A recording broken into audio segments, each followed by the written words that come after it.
It's not about what you have, it's about who you have. It's not about where you live, it's about how you live. And it's not about what you do, it's about why you do it. Welcome to the Momentasize Podcast, episode 2. For this episode, I am so pumped to bring on this guest. He's a mentor to me, a friend, a serial entrepreneur. He's been in the real estate game for over 50 years. And without further ado, I just want to welcome Gene Buccola to the podcast. Thank you. How's it going? Going great. All right, we got to start off. Honored to be here. Thank you for being here. I got to start off asking you this question. You have more energy than anyone I know. What is it like being an 18-year-old stuck in a 73-year-old's body? Scary. Scary. It's very scary. Yeah. Most of my friends are in their living rooms right now playing pinochle. Yeah. Or they're on the golf range. Or they are. But I'm fortunate enough and have been blessed enough with the opportunity to continue to stay in the game that I love, that I started in, let's just say, many, many years ago. And it's just fun. I'm not still working. I'm just still enjoying myself, which is really the key, I think, to keeping healthy and strong and relevant. It's important to me that people like you in your generation look to us as people in my age as mentor. And the only way that happens is by giving back and staying relevant, and by me asking you as many questions as you ask me about what I'm doing or about what you're doing. Because what's important is what you are doing and how can we smooth the road a little better for you. Because we've been down the road. Your dad, myself, people in our generation, we've been down the road. But the road is different today than it was. But there are some basic rules about the road that I think go beyond age and go beyond time. They're ageless, and they not to get off into the weeds, but some things never change. Yeah.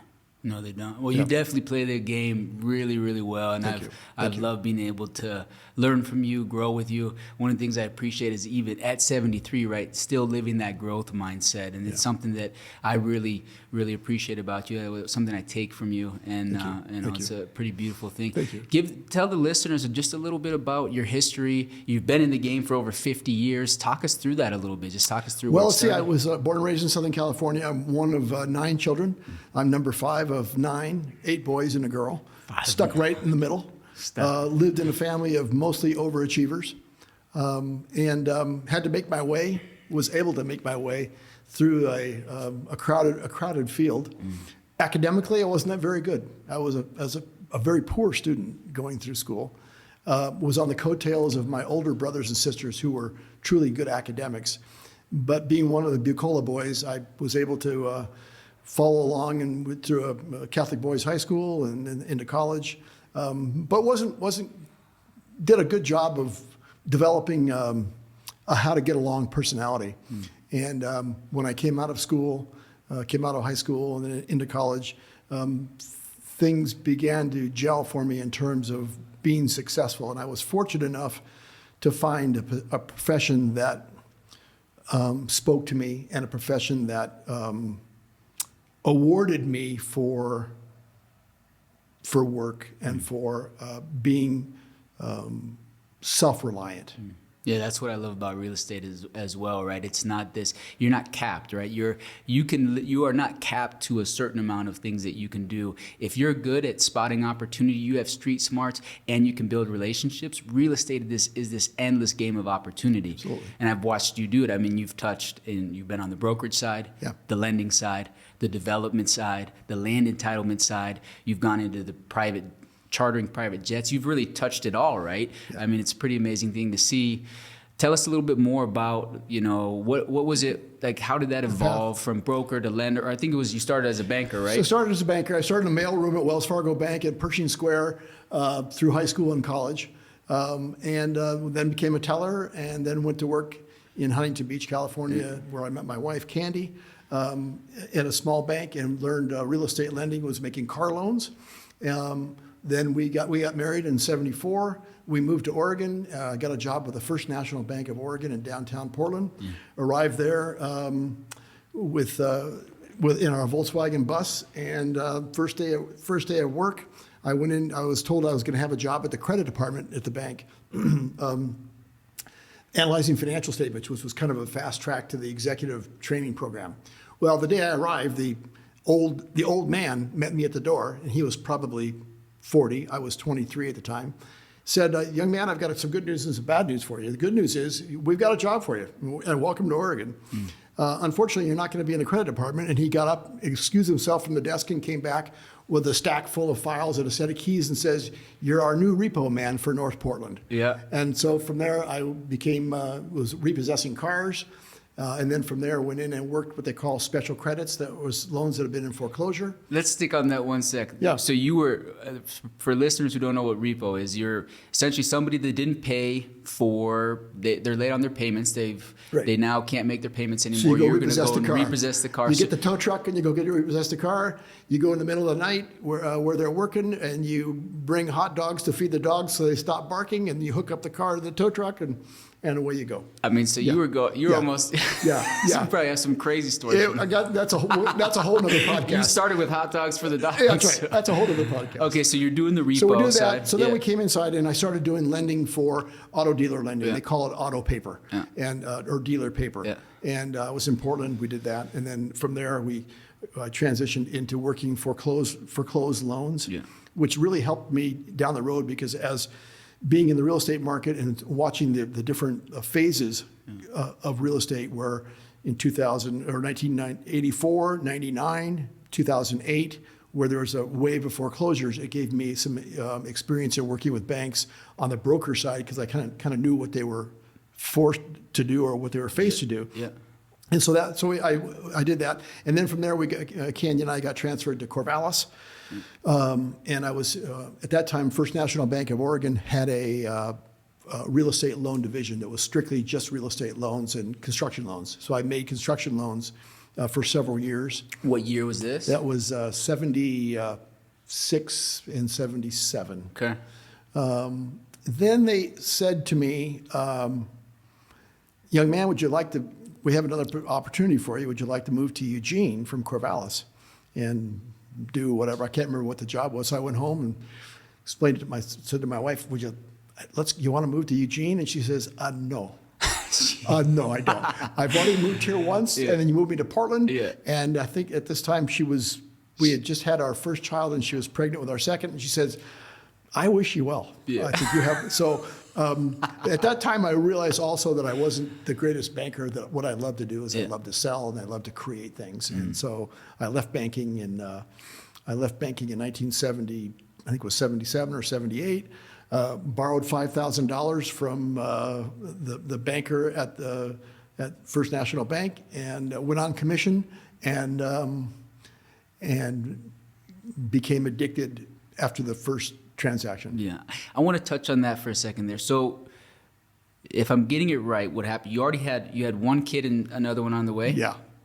You were in the banking side of things. They wanted to move you, right? And your wife said no. Rather than continuing or saying, hey, I'm stuck here, whatever, you said, okay, what am I good at? You knew you were good at deal making. Yeah. You knew you were good at relationships. You said you like to sell and create, right? Yeah.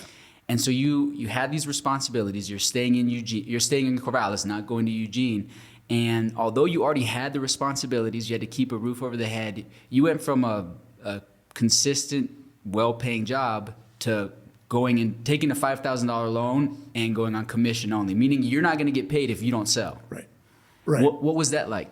It was scary, and I was more insecure then. Of course, I think we're all kind of insecure. Yeah. But I came home. I remember talking to Candy. I'm saying, what do you think about this? Because there's no paycheck, and looking for her to say, "Oh, honey, it's going to be okay. You're going to do fine." She's just said, "That's your call."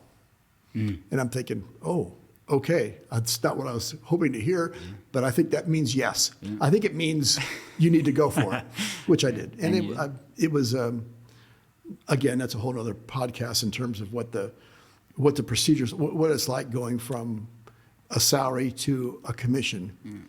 And when I'm talking to people, even to this day, when they say, is it a good time to go into real estate, or I'm afraid to go into real estate, or I'm afraid to do something on my own, the response is, and an accurate response is, you create more security for yourself the sooner you get out on your own. Because the longer that you are on a paycheck where you're being paid by the corporation, the less security you have every year that you get older. You're going to wake up one morning and be at 50, and you're going to be running for cover because there's going to be somebody at 28 who's going to be taking your job.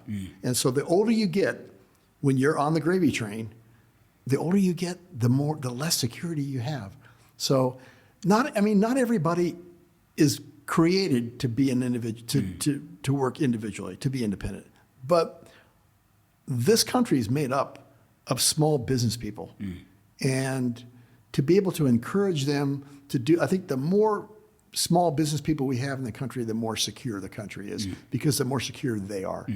That's, Yeah, I again, mean, it gets off the topic. But no, you said, you said it's spot on there, right? It's like, jump off the cliff and you'll be forced to learn how to fly. That's right. If you have that burning in you, Yeah. right? Like you had it burning in you, right? Yeah. You had all these responsibilities and you did it anyways. And Yeah. every successful entrepreneur that I talk to, and I look to talk to people like you who've been in it for 50 plus years, because then I can really see, like, that's a 10-year that you've been through. You have wisdom through experience, right? But they all started with something where they had to take a big chance, where maybe everyone looked at them saying, it's kind of crazy to do this, but they did it anyways. Right. And then, and it's a road, and it's a roller coaster. It is not easy.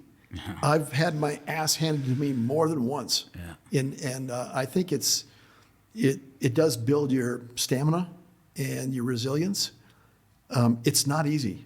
And there's always insecurity. talk to us about some of those. You make the leap, right? And then you're going to commission only. Talk to us about what that was like, but also like where did you get your ass handed to you, and how did you get over it? For those people who are maybe going through that right now, how do you get over those periods, and what are some tips or tricks that you could give to them? Everyone's different, and everyone reacts to challenges differently. And there are a lot of words that we hear that we hear them so much they no longer ring true to what their meanings are. And it comes back to character. Here are some of the words that I hear a lot: character, resilience, flexibility, stamina, support, family support. What I try to do right now, and right now, you and I are peers, and you and I are facing some of very similar challenges in our market. Mm-hmm. We're facing interest rates, cap rates, unknown, inflation, a lot of things that we have to be able to kind of ferret out ourselves to find out what's the best pathway. So I like to take those terms that somehow become hollow and turn them into something that means something to me. Like, example, the word character. Everybody say, I need to have character. He's got good character. Well, what does that mean? What does that mean? So if I'm looking at you and I think, okay, Dirk, what kind of character? What is he that you do have character? You're a good example of what we're talking about.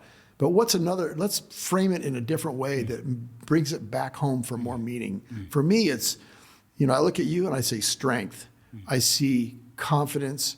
I see family support, motivated by, what motivates you? Are you motivated by money? If you're motivated by money, that's pretty hollow. So that doesn't enter into the word character. For me, it's being true to yourself, being true to your heart, and being run by your heart with a little bit of intellect. I don't have a lot of intellect. I like to think I got a lot of heart, and I think if you can blend the two, that helps you through the peaks and the valleys. And then it's just being at it. It's being at it 80 hours a week. Yeah. I mean, you and I, we're doing this every day. Yeah. I text you Sunday morning at 7 and you respond. Yeah. And so this is not a job. This is a lifestyle. It's a vocation. This is a vocation, what we are doing. And I think being able to, that's what helps you weather and helps you weather the storm and know when the clouds are clearing and know when the clouds are coming in. Yeah. Being able, we're weather people. We're on the sailboat, and we're watching the weather, and we're seeing which way the wind is blowing, and there's a blue sky over there. There's an opportunity. So I think I'm going to pivot that way. And I think as you have a long career, in no matter what it is, every few years you need to pivot. We need to pivot. I would dare say that 7 years from now, you're going to be in this business, but it may not look anything like what you're doing because you're going to see the opportunities are now going to come from 2 o'clock instead of at 4 o'clock. Yeah. And so being able to be cognizant of what's coming, we know where our paycheck is coming from or not coming from today. It's really more important to know where is it coming from a year from now. Yeah. So we've got to be there. We got to be there now for next year. Yeah. And what does that look like? And you and I have these conversations all the time. Yeah. What do you see? What's coming? Yeah. Is there going to be too much inventory? Is there not enough inventory? Yeah. Is it the right kind of inventory? Is it the right market? Am I the right guy to do this in that market? So, but I think asking all these questions all the time of ourselves is and we still make mistakes, but it's not 9 to 5. No, it's 100%. It's Friday night at 6:30 when everybody else is at the ball game. Yeah. You know, it takes what it takes. It takes what it takes. And if you don't have what it takes, then get out and go do something else. That's right. Yeah, 100%. Yeah. I mean, as real estate developers or entrepreneurs in general, we're really it's a game of probabilities and it's a game of futures, right? You're trying to predict what the future build costs are going to be, what the future rents are going to be. You're predicting what your interest rates are going to be. You're doing this game of future, right? So it's a probability game. And then also being able to put on a lens of opportunity, right? That's what I love about you, is you look at life through the lens of opportunity. So where normal people maybe are just going through life, what I've learned from you is Gene's always thinking about anything that's coming at me. What's the opportunity here? What's the opportunity here? How can I deconstruct this business, this operation? Oh, that's very interesting. How do we take this and apply it over here? It's something that I've learned from you and taken in. Yeah. Circling back though to somebody who's going through a hard time, because we recently had just a business struggle, something that really was really unfortunate, and we're working through it. And you and I were communicating about it, and you said something to me. I want you to explain it, but it was about being a warehouse versus an assembly line. Can you tell people? Well, yeah. A number of years ago, I was in corporate relocation. So I was doing the majority of Hewlett-Packard's corporate relocation in the Northwest, Corvallis, Boise, Fort Collins, Greeley, Vancouver, Portland. And they were using at that time a third-party relocation company that was based back in Boston. And I can remember going back and meeting with the head of the company that was in charge of the account. And his desk looked like this desk that we're sitting at. There was nothing on it except a couple of glasses of cup of coffee. And I said, gosh, your desk is really clean. What's this all about? He says, young man, remember, if you don't remember anything I tell you, remember this. And he was probably 50. You are not a warehouse. You are a factory, and you've got to keep things moving. Mm-hmm. And in order to keep things moving in your assembly line or in your factory, what does that mean? That means your machinery all has to be moving. The machinery has to be working. It means your product has to be selling, so you can keep it moving through. So you have to know your product. You have to know how you're going to distribute it. You're going to know how you manufacture it, and you've got to keep the line moving. And once it stagnates and those files stack up, that means you're procrastinating. And if you're procrastinating, you're not moving. And if you're not moving, there's 4 people behind you that are going to run over you, and they're going to take your toys from you. Mm-hmm. So I've tried to remember. I got to keep moving through, but it's not as easy as just keeping your desk clean. It's how do you keep an assembly line running efficiently? And the problem is, you and I are small business people. We have to be everything. We've got to be marketing. We've got to be short-term goals. We've got to be long-term goals. We have to be customer service. We're wearing all these hats all day long. And the challenge is, we can't be good at everything. You just can't be good at everything. And so, as a small business person where you can't afford a lot of overhead and hire staff, people to do all these things, we have to somehow figure out how to keep that assembly line moving, and while we're doing all of this, and then also being a good father and a good husband and a good son, and so it's it's a full-time job. Yeah, yeah, it definitely is. Yeah. You know, on that analogy, right? I look at it oftentimes, and there's people who are result driven, right? They're really just focused purely on the result. And if you're not happy with the outcome, what I've really been working hard on is, hey, we didn't get the outcome that we wanted. So now what do we need to do here? Well, what's going on with the process? Did we follow the process? Do we have a process? Do we have a process? Right? If we don't, there you go. That's why we didn't get the outcome we didn't want, right? But if we have one, are we weak somewhere? Is there something in the assembly line that needs to be fixed, oiled up, move faster? Do we have the wrong inputs? And so it's this game, right, of like, hey, sure, we didn't get the outcome we wanted, but what's the breakdown? And being able to work through that, that's, I think for entrepreneurs, what's the hardest thing for me to do, because I'm visionary, next idea, let's go, let's build big, let's go for the next thing, is to pause, to create the frameworks that take you from going from a self-employed business to a true business. Right. Creating those frameworks, those systems, they take time, they're hard, but they're so important. They're the most important part of the factory, right? Right. So I think that, you know, Right. it's a continuous challenge there. And you know. it changes daily. Daily. And it's hard to stay true to that when the phone rings and you have an upset customer, when you've got a product that's not working, there's just a lot of things coming at you. So you have to, it's a challenge every day to settle yourself, remind yourself who you are and who you're not. Yeah. And that's hard to do because you got family, you have employees that you're responsible for feeding their families. Yeah. As I'm breaking this down, I'm thinking, my gosh, have I done all this? I mean, this is no wonder I'm going crazy. I think, and what are you good at? You and I have kidded about this in the past. We'll say something like, you came to me and said, I got 84 apartments in Redmond. Can you manage those for me? And immediately I said, sure, yeah, easy. And I get in the car and I go back down and I talk to the people at the property manager. Say, now what do we do? But that's the thing of a true entrepreneur, right? It's like, yes, we can, and then let's figure it out. There's a crazy story similar to that one. That's awesome. Thanks for sharing that. And by the way, anyone that's here locally that wants a property manager, Cobalt, a company that Gene owns, they do a phenomenal job. They're doing a great job on our 84 unit. They're going to rent our 24 unit. They're just a phenomenal company. So thank you. Just a small plug there, but Cobalt is the way to go. Thank you. You guys, you said you're going to do it, and you've exceeded everything you said. Okay. So even if you were going to you're like, yeah, we'll do it. You got in the car. How are we going to do it? I said, okay, guys, we got a meeting next Tuesday. Somebody put up something, get something put together here. We got to talk. Yeah, but what was so great is you didn't do what sometimes happens, which is if people overpromise and underperform, business relationship is over, right? I'll say it again. If you overpromise, underperform, business relationship is over. You did the opposite. You said, yes, we can do it. You figured out how to do it, and now you're overperforming, and that's exactly what everyone wants. It's a beautiful, beautiful thing. It's a beautiful thing. Let me just, I'm going to stop you for 1 second.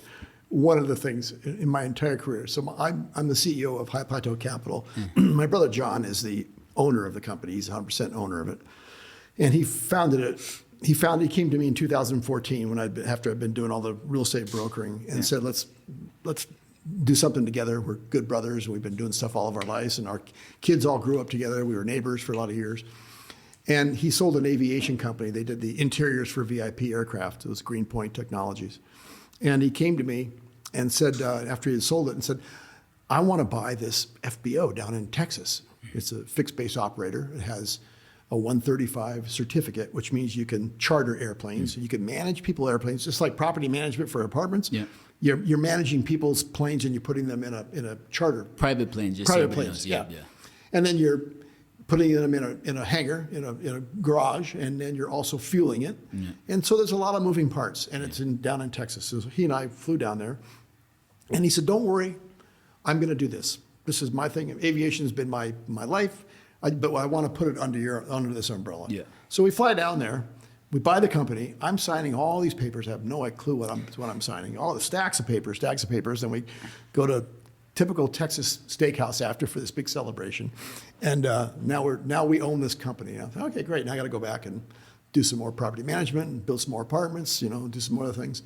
And on the way back, he goes, by the way, I've been thinking, I don't think I'm going to have time for this.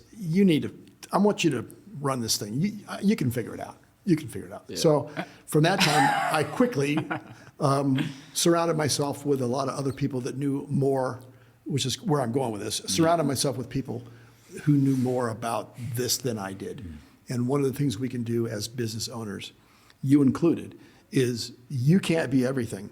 You don't know, you know how to organize, you know how to lead people, you're a leader, you're a motivator, you're smart, there's a lot of things you know, but you can't know everything. And surrounding yourself with people, I just met the guy who's set all the equipment up. He brought him in, this guy's an expert in this stuff. He knows equipment, he knows sound, he knows cameras. You don't. He's the best, by the way. He's the best. He's the best. What's his name? Riley. And so, but you can apply that to everything. That analogy, you got to have good people around you who know more about.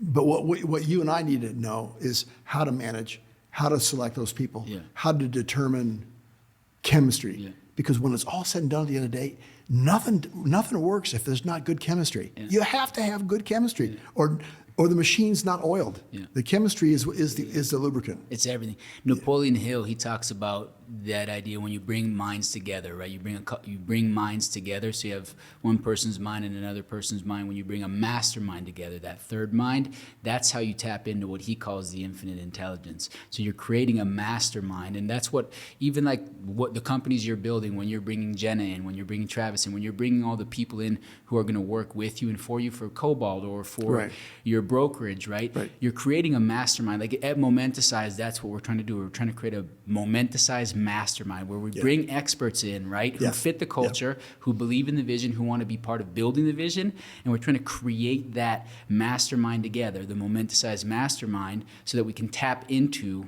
what Napoleon Hill calls infinite intelligence, a combination of people coming together to tap into this universal intelligence that's out there and exists. And Napoleon Hill, for anyone who hasn't like studied him or read his books, he was one, way before his time, and two, if you want to really learn how to manifest, he has changed my life. His books, he's got a couple crazy books, Think and Grow Rich, Conversation, it's called the Conversation with the Devil, or it's called Outwitting the Devil. He was writing this stuff, and he was talking about things into the future that then 100 years later in today's world come true, right? So it's just, he was one of those thinkers that if you really want to get into somebody, it's Napoleon Hill. That's good. I haven't done that, but I will. Yeah, I will. We'll look into him. So we talked about the beginning, the history, taking the leap, going out on your own.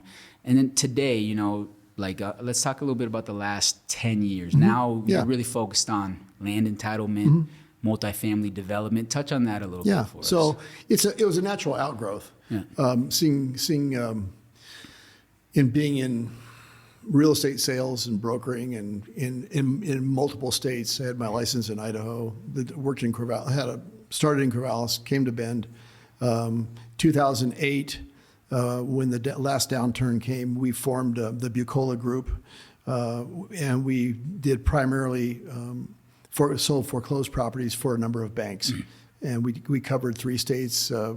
Ryan, Tim, and Kelly and myself formed the group, and everybody took a geographic area, and then we worked with the banks to centralize the sale of all the properties that they took back. I want to touch on that really quickly so everybody understands. You guys had a brokerage. It's 2008, nothing selling, and rather than cry, whine, whatever, you put the lens of opportunity on, and you went out, so everybody understands, you formed a group, and you went out to all the banks who had all this property that they needed to offload, and you built relationships. It wasn't quite as easy as that, because we all sat in a room and said, I made it sound easy. We sat in a room and said, now what do we do? Yeah. Because there was no transactions going on. Yeah, but you didn't cry. You went. A little bit. You said now, okay.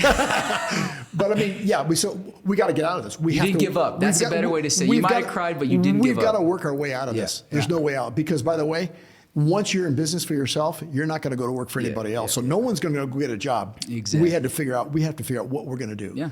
So we divided it up and and made our contacts with the banks, and went and reestablished. I remember we went to Eugene to Liberty Bank, and we went to U.S. Bank in Southern California.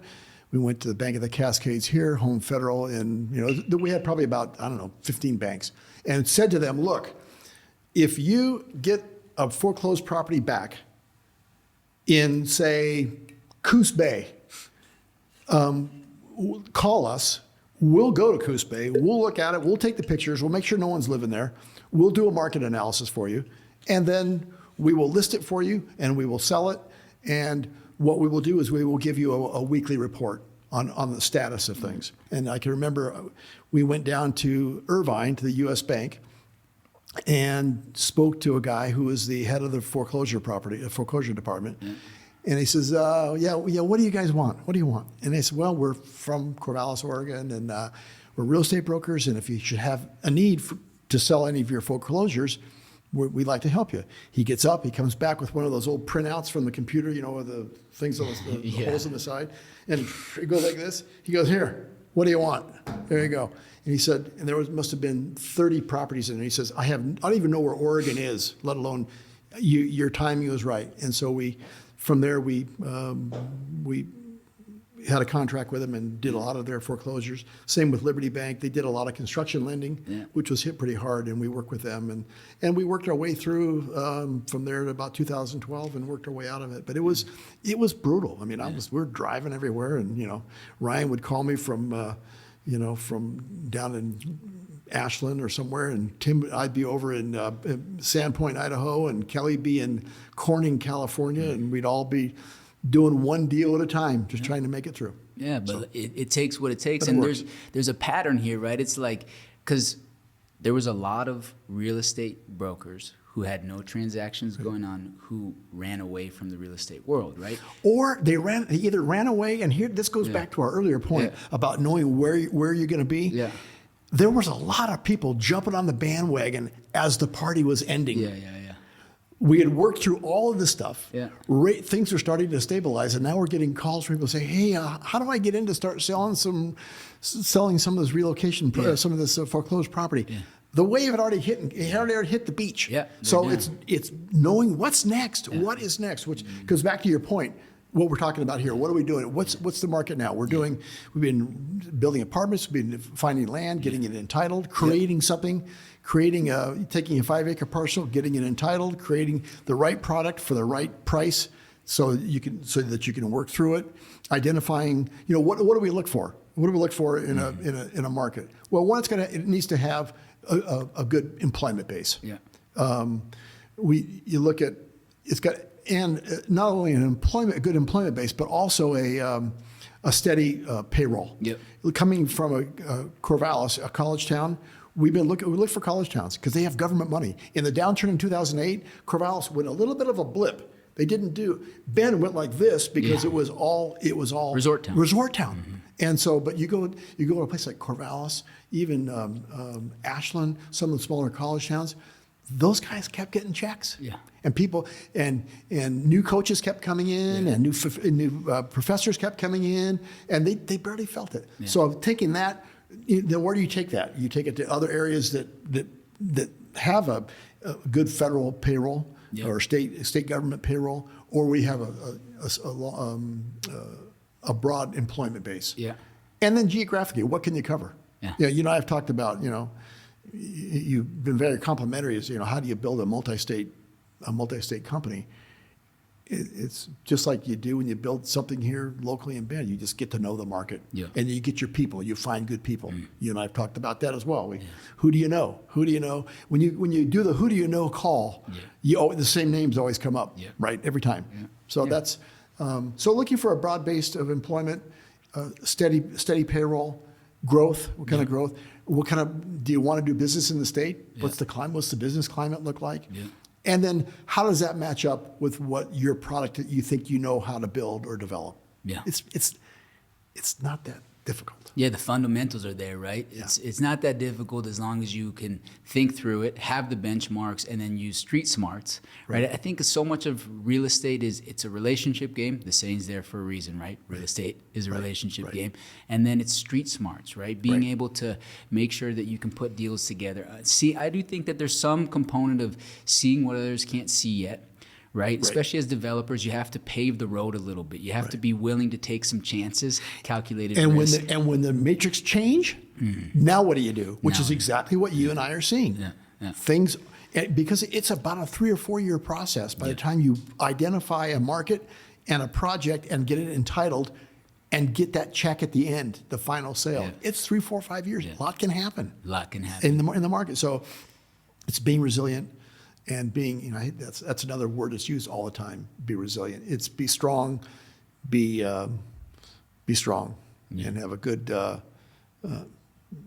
core strength. Yeah. Because things do change. Yeah, and I think it's also being conservative, right? So, like we touched on, real estate developers, you're really guessing what it's going to be like in the future. So you have to be very conservative in those pro formas. Anything can look good on paper. I can make a project look as good as we want on an Excel format, right? Yeah. So it's how experienced are you in being able to make those future predictions, and then how conservative and how comfortable are you? Like, we run it in 3 cases, right? Pessimistically, what does this look like? Meaning, if rents are way below market, we're stress testing like really strongly, what does that look like? If we're only 30% occupied, what does that look like? If construction costs are $1 million over budget, what does that look like? So pessimistically, what is the worst case that we think could happen? Are we okay with this? Are we okay with this? What are the probabilities of that happening? Then realistically, what do we think realistically is going to happen? What are the realistic rents? What are the realistic costs? What are the realistic debt, right? We run that. And then optimistically, what does it look like, right? And you want to be able to compile all 3 of those scenarios. And if you sit down with your team, your investors, your bank, and everyone's comfortable with that still, then you've got yourself a good deal, right? Yeah. So, because that's what we're doing. That's what one of the things I admire about you. You're far more disciplined than I am. Mine is, let's reforecast, or where's the back door? Where do we now? What do we do? Oh shit! Now what do we do? I mean, that's. But you're right. That's exactly. That's the process. Which that's the process. It's the process. I like that. Let's reforecast. My brother John, that's his favorite thing. Okay, let's reforecast this. Okay. I like that. I like that. So we talked about what makes a good market. Like, why multifamily? What do you like about the multifamily asset class? I like it because it's the closest thing to cash. Because it's entry level. Not everybody, we all know not everybody can afford to own a home. And I believe we are becoming a society of renters. Just look around us here. All the planning, all these city planners, they all go to the same conferences. So everybody, not every, but most of the communities that I visit, they're pushing everybody together and up. It's becoming a European model. And it's density. And so I just soon own a little piece of the pie instead of the whole pie. And I think, yes, we've built some single family homes, but I just think that I like cutting it up into small little pieces, like cutting up a cake, cutting it up into small pieces and renting out little pieces of it. It spreads the risk. It spreads the risk out more than. What's what I'm looking for? It just spreads it over a bigger piece. I mean, I couldn't agree more with you on that, right? Like, one, if you just look purely at the numbers, we are becoming a renter's nation. Whether that's a good thing or a bad thing, it just is what it is, right? And as an entrepreneur, you have to look at the reality. Don't make emotions. Look at the facts, the reality, and then is there any opportunity that comes from it? So I believe there's a huge wave of renter's nation coming. That's a fact. And the fundamentals are there, the numbers show it, I mean, look at the people who are moving to Bend or moving in. They don't go and buy a house. They come up I'll get an apartment, let me park for a little bit. You have to, because look at Bend itself. Like, the median home price in Bend right now is $750, right? And at today's interest rates, that mortgage payment is $5,000 if you put 20% down. That's very hard for most people to do. So you have to go get into Bend, get a house for somewhere in that $750,000 range. You have to come up with a couple $100,000 or $150,000. We'll have to check my math for your down payment, right? Or you're going to get killed on your. If you do 5% down, you're going to get killed on PMI, and then you're going to have to pay $4 or $5 grand a month just to get into a house, right? Versus you can also rent a nice place, good location, phenomenal situation for somewhere between $1,800 to $3,000, right? So that spread, unfortunately, is just going to continue to happen, and that's why the fundamentals for multifamily developers are there. What would you say to somebody who agrees with what we see, Renters Nation coming? They want to get into the game, but they don't exactly know where to get started, or they're a little bit fearful of it. What would you say to somebody that's... Start small. Yeah. Just start small. Yeah. Build a duplex. Yeah. Build a fourplex. Yeah. And take it from there. Yeah. I think it's because that theory works if it's 2, 4, 8, 10, or 50 or 100. Yeah. So find something small. Maybe you don't want to even start as a developer. Why don't you go buy a duplex? See if you like it. See if you like dealing with a tenant. See if you like the space. But identify where you want to be. Identify the market. Take a look at rents. Take a look at vacancy rates. Take a look at the economy. What's happening in the economy, in the local economy, and then start small. I got a friend that's looking at a project out of state. And he says, I think I'm going to try 8 lots instead of 60. And so, I think start small. Just start small and get your feet wet.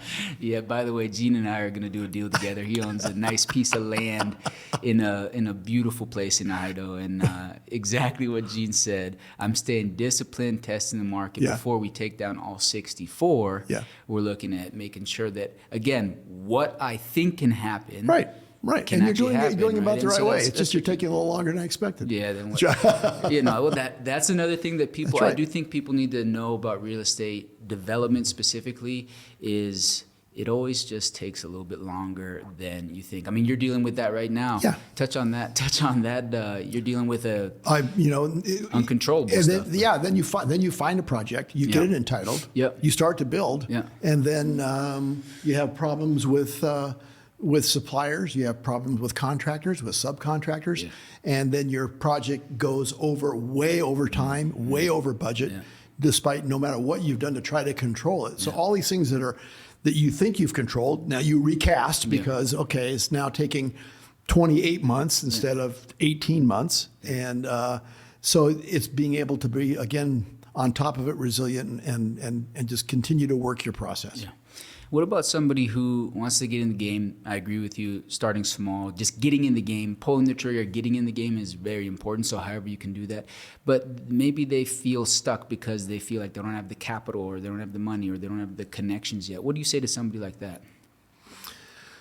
I would tell them, or I wouldn't tell them, I don't want to tell anybody anything. I would suggest to them that they get to know the product and what they want to do inside and out, and prepare for, if you're looking for investors or for financial backing, make sure you know what you're doing, what your product is, so that when you go to a potential investor, that your presentation is professional, it's knowledgeable, and well thought out.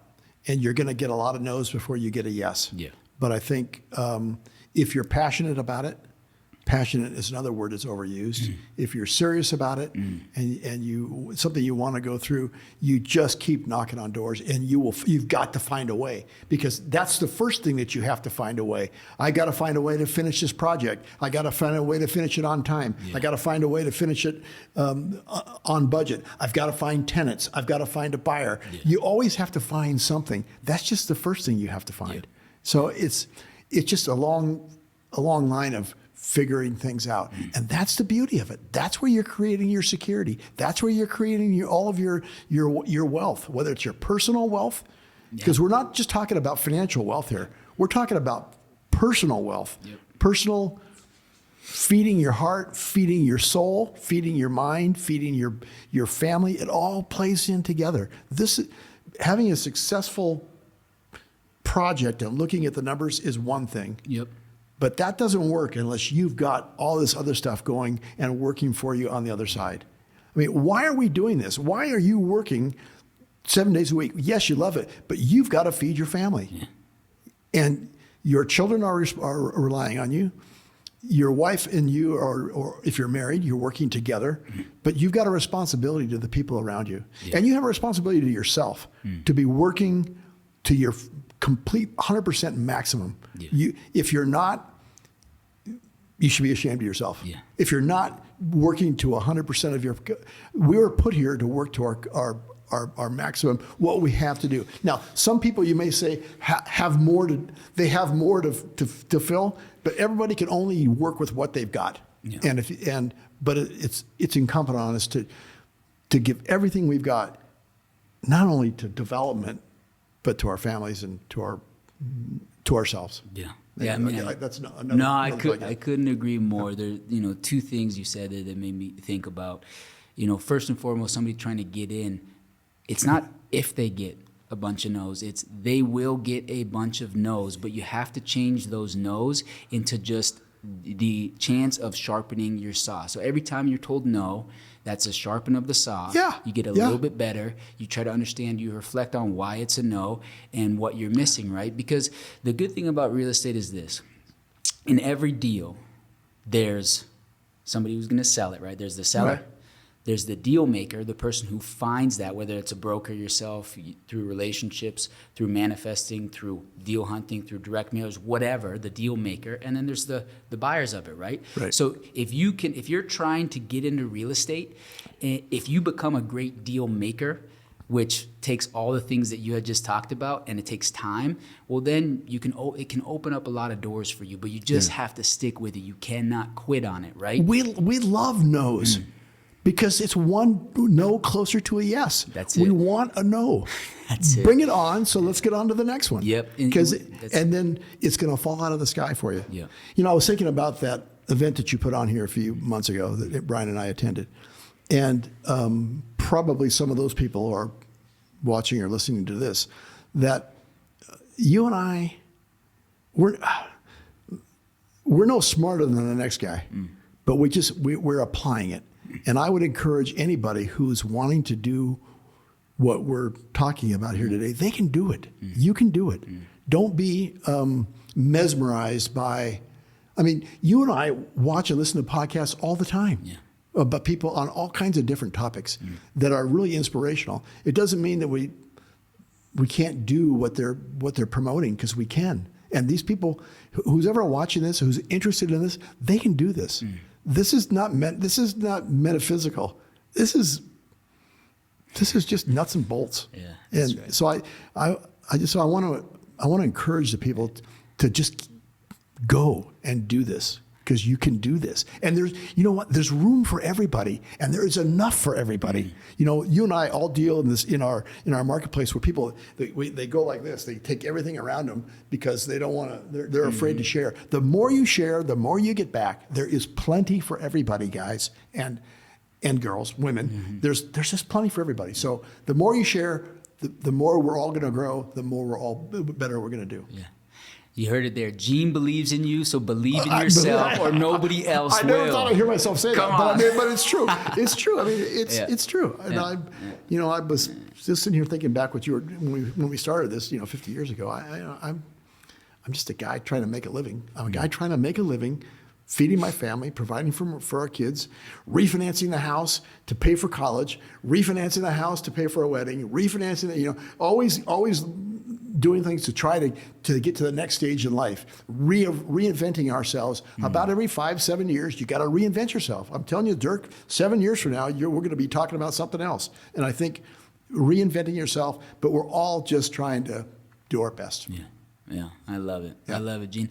On that note, as we close out the podcast, thank you for all the crazy good stuff. But give us some books that really influenced you throughout that journey. What are some books that people can read, can go to as resources that have helped you out? Well, I haven't been a reader all my life. I fell into love with reading just a few years ago. And I started a couple things.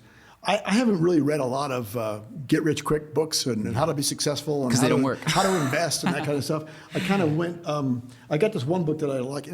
Do I show this book? How do I? Do Yeah, this? you can show it. Yeah. This one book, Leading with Character. Yeah. Is just how to lead with character. The guy's name is Jim Lohr. It's an easy read. I'm no mental giant when it comes to reading, and he's talking about how do you want to be remembered?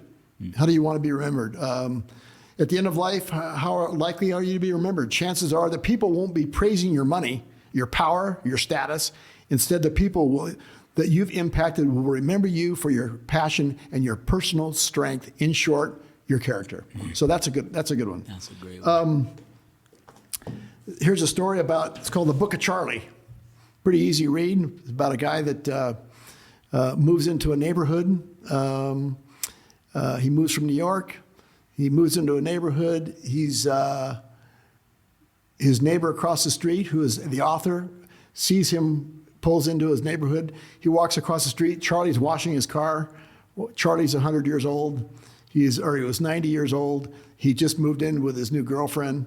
And it tells his life story from everything he saw over the last 100 years, what he saw in life, in our society. It's an easy, quick read. It's fascinating. I love it. The other thing that I've fallen in love with that is giving me some comfort in the last couple of years is poetry.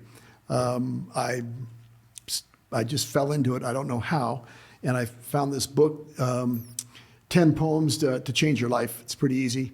I've been reading that. And then another book here that I've got that I love is called Poems About Trees. It's about the language of trees. So poetry is kind of the other side of this is kind of the other side of what we've talked about today, but that's what feeds my soul and feeds my heart and keeps you in balance. And I would encourage everyone to stay balanced and don't be too hard on yourselves, but be hard on yourself. Yeah, I love it. Okay. Is that going to be your quote to live by? The Momentasize quote to live by? That works. Yeah. That works. Good. That's my quote. Well, Gene, thanks so much for You're being welcome. on. I'm I honored. really appreciate it. I can't wait to continue to grow with you, to build a relationship with you, do deals with you. Yeah. And I just really, really grateful for the mentorship that you've brought me, the friendship. Yeah. And I look forward to having you on again sometime soon. The feeling is mutual. It's a wonderful friendship that's evolved over a short period of time, and I just want to continue it. You take care of me, I'll take care of you. Deal? Done deal. Okay. We'll see you on the next one, baby.